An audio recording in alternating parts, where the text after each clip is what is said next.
What's up, everybody, and welcome back to another episode of the Classic Chronicles. I hope everybody enjoyed their weekend and is ready to conquer the week that is. And for the kids out there, it is winter break. Oh man, but I miss winter break, man. It's just a just a mid-year time to reflect and recharge your batteries and get ready to finish off the school year strong. But yeah, man. But hopefully the kids are. Hopefully, whatever you guys are doing out there, you're safe. You're doing it with people you love, and if you're not doing there, as a another great YouTuber always says, if there's no sunshine where you live, create some of your own. But yeah, man, let's get into the vlog for this week. For today's episode, I should say, and we're gonna talk all about AEW Grand Slam Australia. So was the second iteration of the event. Last year they were in Brisbane. Correct me if I'm wrong. If down in the comments for all my peeps down in Australia, if I'm pronouncing it incorrectly, but this year AEW made its debut in Sydney, so that's where they were for AEW Grand Slam Australia this year. Went down Saturday night, and man, so much action. First up, I'm probably gonna go out of order with the matches here because I don't remember what order the matches happened in. But here we go. First up we had the AEW Continental Championship on the line as defending champion John Moxley took on the Don Callis family's Konosuke Takeshita. This is a continuation of the feud between the Death Riders and the Don Callis family, and Continental Championship rules state that there's a 20-minute time limit and nobody is allowed to interfere. So it is just a straight up match, and if at the end of the 20 minutes it goes to a draw, then the winner still keeps the championship, and that's what happened. Mox and Konosuke Takeshita wrestled a really, really good match. And it was like back and forth, man. Especially those last couple of minutes, and it was just a really great match. And it went to a time limit draw. Hopefully, these two go at it again in the very near future, and we get a decisive winner. But yep. Mox still hangs on to the AEW Continental Championship. Next up was the AEW Women's World Tag Team Championships on the line as Megan Bayne and Penelope Ford, also known as Mega Bad, took on the AEW Women's World Tag Team Champions. Harley Cameron and Willow Nightingale, the Babes of Wrath. Nice little women's matchup, but the Babes of Wrath ended up coming out on top and retaining their AEW Women's World Championship. Next up, we had Hangman Adam Page taking on Andrade El Idolo, for a shot at the AEW World Championship at Revolution, which is on March 15th from LA, man. Crypto.com Arena. But yeah, no, great match between those two. There was a little mini tournament going on that over the last couple of weeks that also involved Kenny Omega and Swerve Strickland, and Andrade went on. Andrade defeated Kenny Omega to advance to his the world championship match, and Swerve Strickland. Adam Page defeated Swerve to get there, and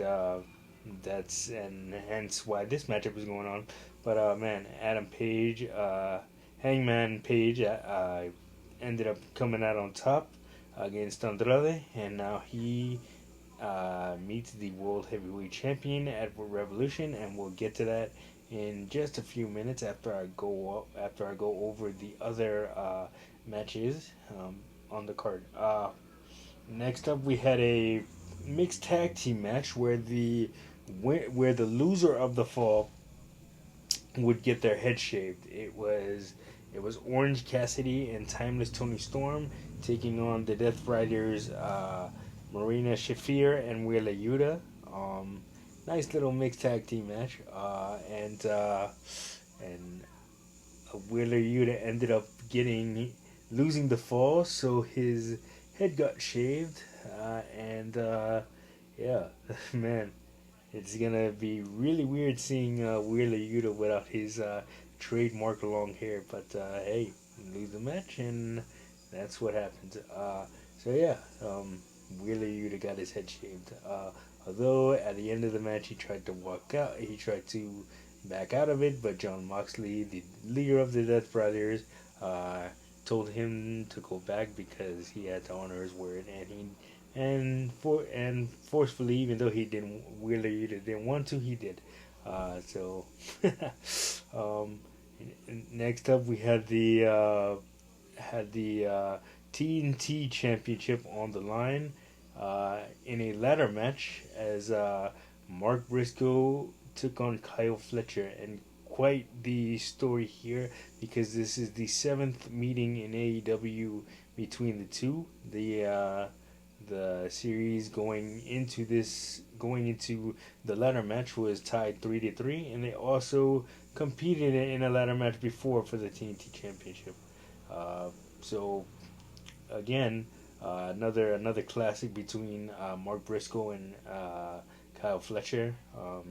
Kyle Fletcher defending in his hometown of Sydney, by the way, and he was able to walk out of Sydney, even though barely, because there were some crazy, insane stuff with the ladder going on. Kyle Fletcher did a brainbuster off the ladder and various top rope spots, and it was just a really really good match. But like I said, Kyle Fletcher ended up walking out of his hometown the same way he walked in, and that is as TNT champion. And he also got a custom pink belt made, uh, a custom pink TNT championship presented to him after the match. And then in your main event it was for the AEW World Championship. Uh, Brody King taking on MJF. Now Brody earned his way into this World Heavyweight Championship match by defeating the world champion MJF in an eliminator match. And basically the rules of an AEW eliminator match state if you either pin the champion or go the time limit with the champion, you earn yourself a shot at the specific title. And Brody King was able to defeat MJF on the previous week's episode of Dynamite to earn his World Heavyweight Championship match in Australia. But unfortunately for Brody, he did not walk out the AEW World Heavyweight Champion. MJF is still your world champion, and next up on the docket is Hangman versus MJF for the AEW World Championship at Revolution, as I stated earlier. But before that, turns out MJF has a tune-up match uh, at House of Glory on February 20th, where he will be putting his AEW World Championship on the line against Zilla Fatu. So another member of the Fatu dynasty. Hopefully, Zilla is on his way to a major company because he needs to get signed. He definitely does. Deserves it too. But anyway, that is going to do it for this episode of the Classic Chronicles. If you watched AEW Grand Slam, Australia. Let me know what you guys thought of it down in the comments. Like, subscribe, share. Don't forget to hit that notification button so you don't miss a video. And of course, we'll see you guys on the next one. Peace.